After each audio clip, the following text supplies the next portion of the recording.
Olá pessoal, tudo bem? Como é que vocês estão? Quando estava na faculdade, aí no meio, mais ou menos no quarto, quinto período, eu tive uma dor muito grande aqui, ó, bem aqui. Isso não é nem olho, nem nariz, nem cabeça, né. E quando eu fui no médico, né, primeiro eu fui no otorrino, disse que não era nada no nariz, depois no olho, nada no olho, e aí neuro, né. E aí meteram tomografia, ressonância e doía muito, doía bastante mesmo, tive que tomar uns analgésicos bem pesados. E aí depois de um tempo meu olho, bum, deu uma inchada, né, aí o pessoal olhou e fez: "Ah, isso é uma saúde pré-orbitária". Aí eu tive que tomar uns antibióticos bem pesados, assim, 4 vezes por dia, durante uns 15 dias. Fiquei bom, perdi umas 3 disciplinas na faculdade por falta, mas faz parte, né. O que é que isso tem a ver, essa história, com, o tema do vídeo? Bom, isso que eu queria falar sobre hoje é como a gente evitar quando a gente é especialista demais em um assunto, né.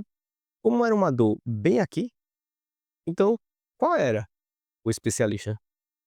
Muitas vezes a gente cai nesse problema, né, que é parecido com o problema do martelo, né. Quando você tem um martelo, tu tem cara de prego, né. Eu já falei aqui no canal sobre isso, mas então, o que eu queria trazer hoje para vocês é como a gente sair desse problema, ter uma visão mais macro, né, do problema antes de realmente entrar na solução.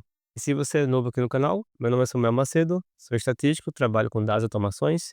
Como você se inscreve, né, deixa aquele gostei se puder te ajudar, compartilhe nas suas redes sociais, que isso aqui ajuda o meu trabalho. Pegue papel e caneta para anotar, que sempre tem muita coisa aqui para anotar e vamos pro vídeo.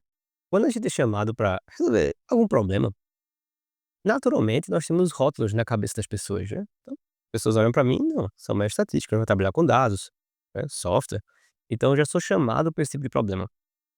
Então a gente pode ficar preso, né, no que a gente chama do contexto da solução, né. Então eu fico muito preocupado, como que eu vou resolver aquele problema, ao invés de entender qual é o problema, né, o big picture, né, da coisa, né, tipo entender realmente qual é o problema que eu vou resolver, antes do como. Isso mudou muito meu jogo, né, depois que eu comecei ao invés de já entrar em código, né, as pessoas já chegam pra mim: "Ah, Samuel, vê, meu código tá quebrado, não sei o quê", eu falo: "Espera aí, calma, hum, dá o contexto do que tá acontecendo". Né. Deixa eu ver como é que é o seu modelo de negócios, né, tipo, onde isso se encaixa com isso tudo, né. Saber um pouquinho antes, né, tipo, o que que tá acontecendo antes do problema, né, ter aquela visão mais macro, né. E é isso eu queria compartilhar algumas estratégias que eu tô usando e, como você sabe, anota aí. São 3 passos. Primeiro passo, nunca pergunte diretamente qual é o problema que a pessoa tem, né. Essa pergunta ela não faz sentido, porque se ela soubesse o problema que ela tem, ela já teria resolvido. Imagine minha situação, eu estou com dor. Se eu soubesse o que era, já tinha chegado para o médico e dito: "Cara, eu tô com dor, é isso, passa remédio tal", né. Eu não sei, eu só tô com dor. Me dê um analgésico, pelo amor de Deus. Então você perguntar pra pessoa qual é o problema, hum, não vai adiantar. Passo número 2, tente entender o problema antes de atacar com uma solução da qual você tem expertise. Por quê? Muitas vezes eu resolvi problemas, né, de times, porque o pessoal precisava da automação. E muitas vezes era apenas um problema de comunicação. Uma vez eu estava num projeto e aí tinha um time de growth e um time de crédito. E eles queriam uma automação, né, porque estava demorando os processos.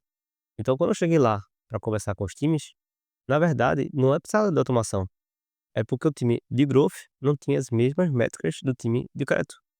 Então eu simplesmente cheguei para o time de crédito e fiz: "Olha, quais são os parâmetros que vocês precisam?"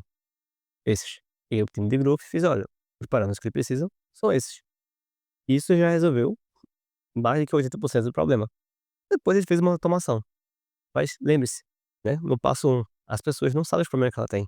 Elas só vão, né, dizer: "Olha, tá acontecendo isso e isso", o que nos leva ao terceiro passo. Esse isso e isso é: tire os achismos, olhe os comportamentos. Eu acho que esse é o passo principal, né, e mudou realmente o meu jogo. Pare de olhar o que as pessoas acham que são problemas e olhe comportamento.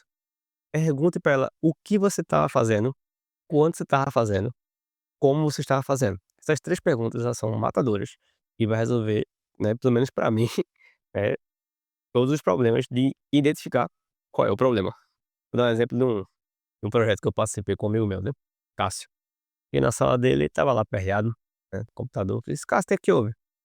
Ele: "Não, cara, o sistema, né, é muito lento, né, estava precisando cadastrar os alunos, né, do sistema, do acadêmico para o sistema do MEC", né. E eu perguntei: "Tá, o que é que tá acontecendo?" Ele fez: "Não, porque eu não consigo cadastrar os alunos." Percebe que o problema que ele falou é, ele não consegue cadastrar os alunos. Segura essa informação. Aí eu perguntei: "Tá, quando isso acontece?"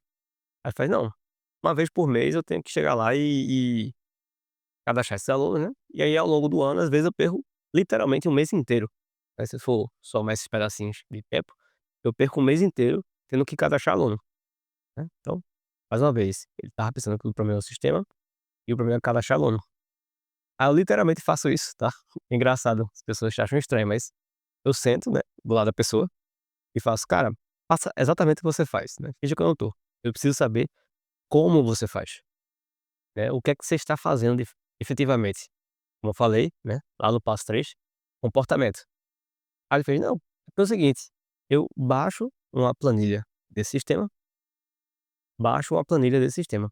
e comparo os alunos. Se os 2 alunos estiverem na mesma planilha, tá tudo certo. Mas se tiver um aluno aqui nessa planilha do sistema, né, acadêmico, e não tiver no sistema do MEC, eu tenho que cadastrar esse aluno um a um." Aí fez: "Tá certo." Então, mais uma vez, ele tá dizendo que o problema dele é que ele tem que cadastrar um a um, né. Então ele achou que era o sistema, depois achou que era cadastro, depois ele achou que o problema é alunos um a um. Só que, se você for da área de programação, sabe que juntar tabela é muito simples, né, é um join. Então eu fiz: "Cara, faz o seguinte, me dá uma tabela, me dá outra, deixa eu trabalhar aqui." Aí peguei, juntei as tabelas, aí tinha algumas heurísticas que eu tive que criar lá no processo, entreguei, fiz: "Ó, esses alunos aqui todos já estão cadastrados, esses precisa cadastrar." E aí quando ele olhou a tabela do Excel que eu mandei pra ele, ele fez: "Eita, na verdade no sistema do Mac, se você me der todos os CPFs, eu consigo cadastrar em lote." Então lembra-se que ele falava que ele tinha que cadastrar, um a um? Na verdade eu podia cadastrar em lote, só que ele não sabia, né, que tinha uma opção de eu pegar os CPF de uma vez só. E aí sim, né, o projeto andou e o que ele demorava um mês pra fazer, ele começou a fazer em 4 horas, né. Então esse projeto foi pra frente, foi bem legal. E é isso que eu queria que você entendesse no vídeo de hoje, né. Não ficar preocupado em tentar resolver logo, porque se eu chegasse aqui, né, com minha bagagem de ciência de dados, eu podia querer meter uma IA, um machine learning, montar um sais e, mas no fim das contas era juntar tabela, né. Teve uma heurística que eu tive que criar ali também no processo, não foi uma junção direta, mas no fim das contas, o problema dele era juntar a tabela, né. Não era um problema de sistema, não era um problema de cadastro, né. Eu acho que esse exemplo fica bem claro para você entender essa mudança de perspectiva, né. Está funcionando para mim e eu queria compartilhar com vocês, para ver se faz sentido. E aí pessoal, era o que eu tinha pra falar no vídeo de hoje, espero que tenha sido útil, né. Caso queira falar comigo sobre dados, automação ou essa parte de construção de produto, né, pode falar comigo, meu WhatsApp tá na descrição, né. Se quiser fazer perguntas, pode deixar na aba de comentários. Deixa aquele gostei aqui no vídeo, né, que isso aqui ajuda, né, no meu trabalho. Compartilhe nas suas redes sociais. Muito obrigado, até a próxima.